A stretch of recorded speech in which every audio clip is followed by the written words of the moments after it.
ខ្ញុំសូមសាទរនិងវិតម្លៃខ្ពស់ចំពោះកិច្ចខិតខំប្រឹងប្រែងនិងព្រមព្រៀងសន្តិភាពរវាងប្រទេសកម្ពុជានិងថៃដែលគ្រោងនឹងចុះហត្ថលេខានៅថ្ងៃទី26 ខែតុលា ឆ្នាំ 2025 នៅទីក្រុងកូឡាលំពូប្រទេសម៉ាឡេស៊ីក្រោមការជួយសម្របសម្រួលដោយសហរដ្ឋអាមេរិកនិងប្រទេសម៉ាឡេស៊ីក្នុងស្មារតីបង្កើតជំនឿទុកចិត្តនិងភាពជឿជាក់ទៅវិញទៅមកព្រមទាំងការបដិញ្ញាចិត្តក្នុងការធ្វើឲ្យប្រសើរឡើងនៃទំនាក់ទំនងនិងការវិលត្រឡប់ទៅរកប្រក្រតីភាពឡើងវិញនៃប្រទេសទាំងពីរសភាពការនេះក៏នឹងបង្កលក្ខណៈចំពោះការដោះលែងទាហានកម្ពុជាចំនួន18នាក់ក្រោមការចុះហត្ថលេខាលើកិច្ចព្រមព្រៀងសន្តិភាពទីក្រុងកូឡាលំពូនេះភាគីទាំងពីរបានព្រមព្រៀងគ្នាថាយើងនឹងរៀបចំកិច្ចប្រជុំពិសេសលើកទី3នៃគណៈកម្មាធិការព្រំដែនទូទៅ GBC នៅក្នុងរយៈពេល90ថ្ងៃ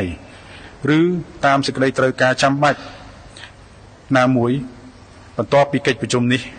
ដោយប្រទេសកម្ពុជាធ្វើជាម្ចាស់ផ្ទះនឹងជាចុងបញ្ចប់ខ្ញុំសូមបញ្ជាក់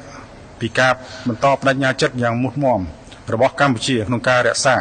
និងលើកកម្ពស់សន្តិភាពស្ថិរភាព